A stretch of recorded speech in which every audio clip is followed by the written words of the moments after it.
اهم فتره في السنه كلها. لو انت شخص ماشي في منهج تمام او مراكم جزء بسيط او لسه ما بداتش، الفتره دي هتعتبر نقطه تحول كبيره ليك. انا كعبد الله الفتره دي بالذات غيرتني حرفيا.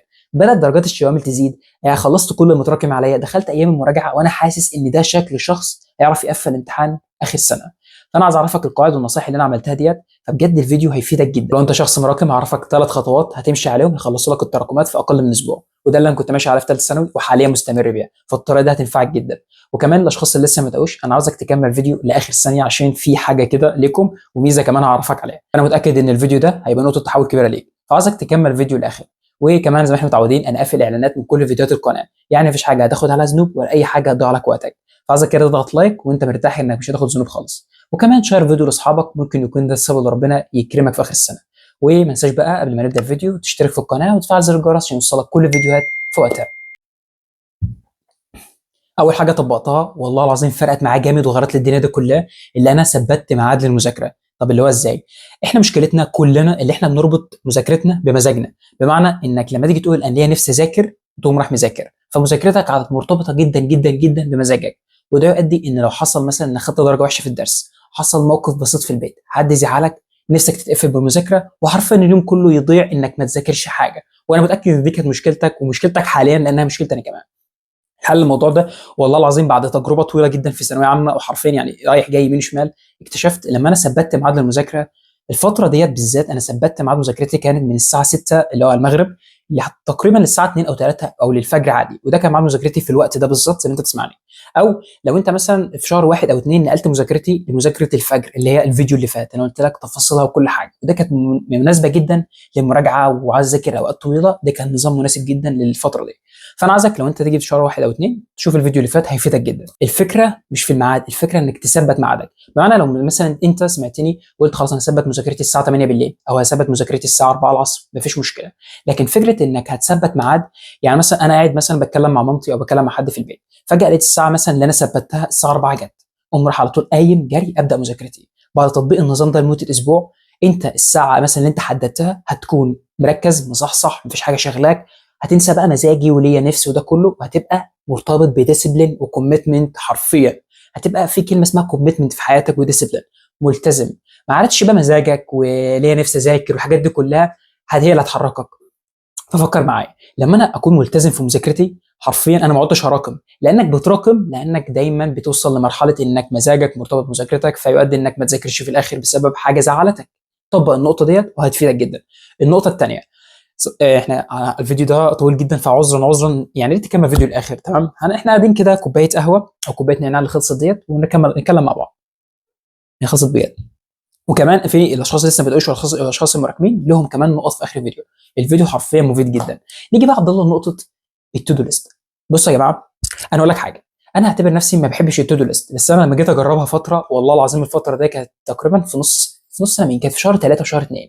لما بدات كده انا احس ان في تاسكات طول عليا، فقلت اما اعمل ورقه تو دو ليست، مع اني ما كنتش مقتنع ايه فايده التو دو ليست في حياتي، طب ما انا هبدا مذاكرته وخلاص.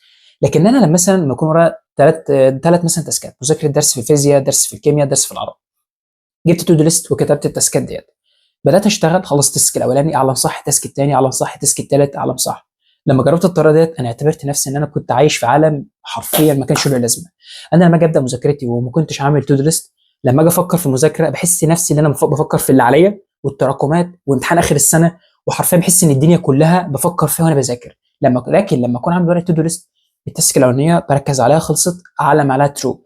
كلمه ان انا اعلم عليها ترو واعلم ترو عليها تشجيع تحفيز. فانا لما اجي اخلص تاسك واعلم عليه بحس ان انا متحفز ومتشجع ان انا اكمل. ده بالظبط هيفيدك جدا كمان في ايام المراجعه، انا راجع كذا كذا كذا، اول تاسك خلصت، تعالى مع التاسك، ايه كميه، هتحس بكميه شعور كده بالعظمه، الدوبامين هيزيد في حرفيا في جسمك، وده هيؤدي انك هتذاكر كتير.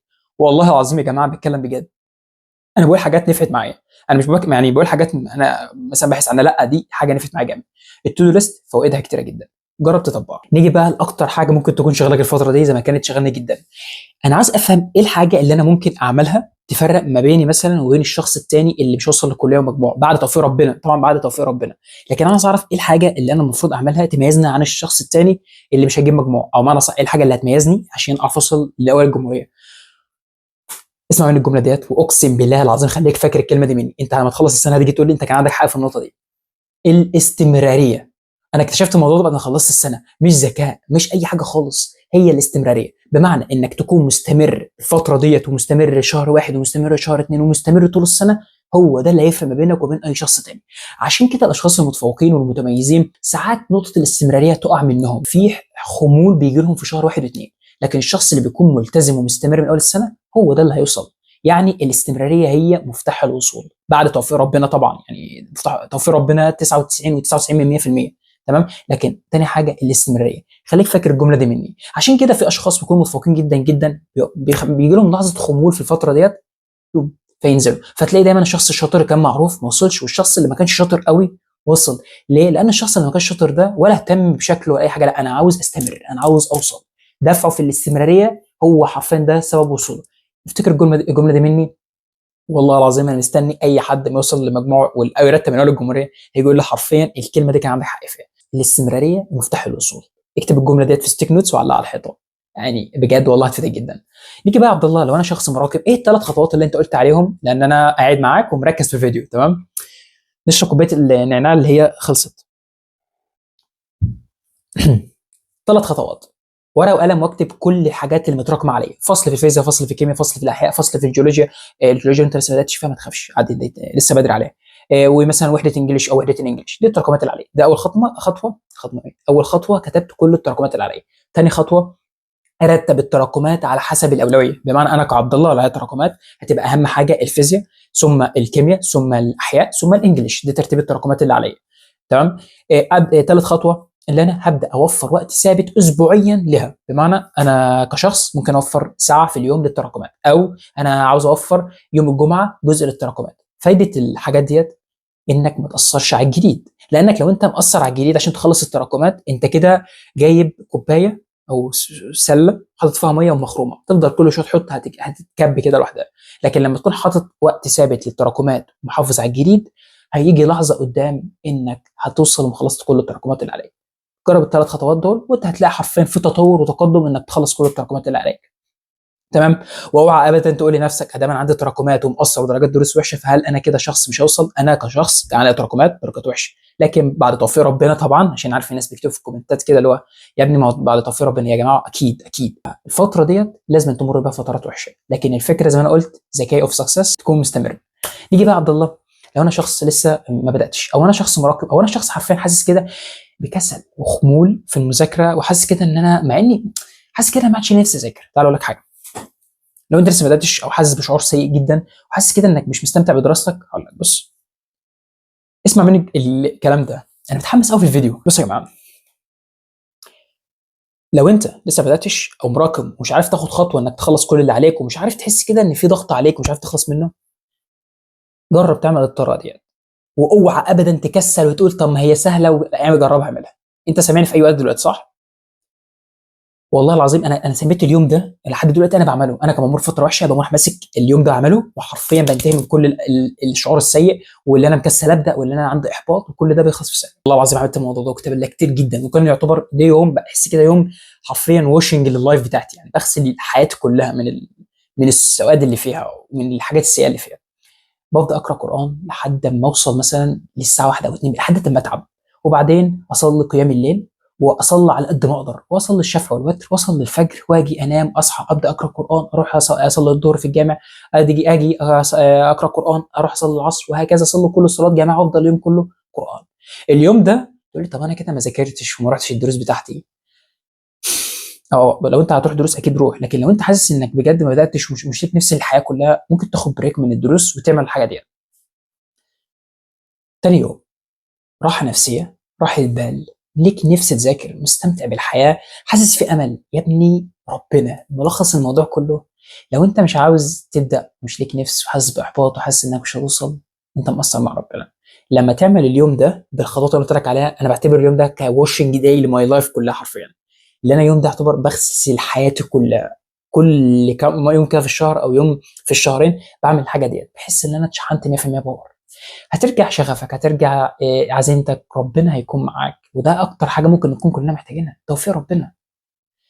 تخيل كده بس انت عملت النقطه دي، والله يا جماعه انا مش قادر اقول لكم، بس جرب تعمل يوم الحاجات دي، بدل ما انت نايم على السرير ومكسل مش ليك نفس، قوم كده جرب اللي انا بقول لك عليه، تحس بتغيير كبير.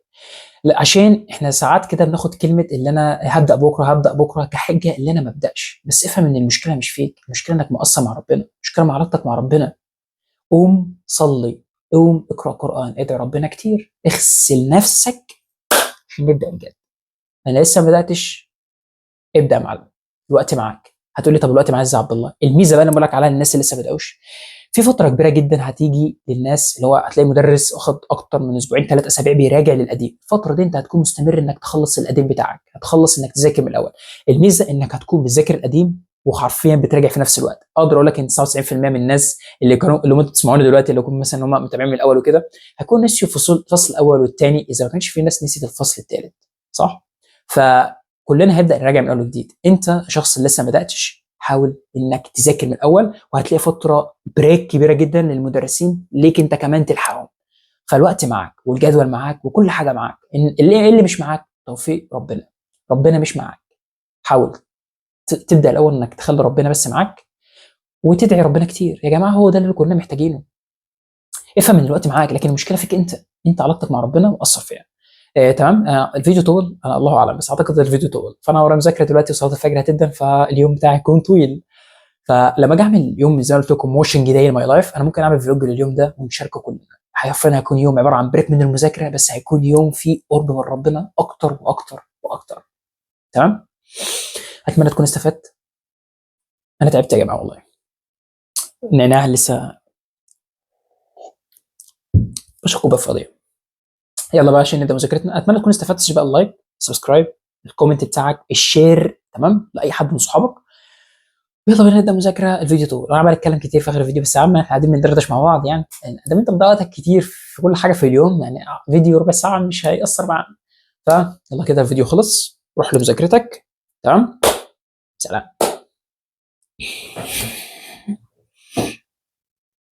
اقفل الفيديو.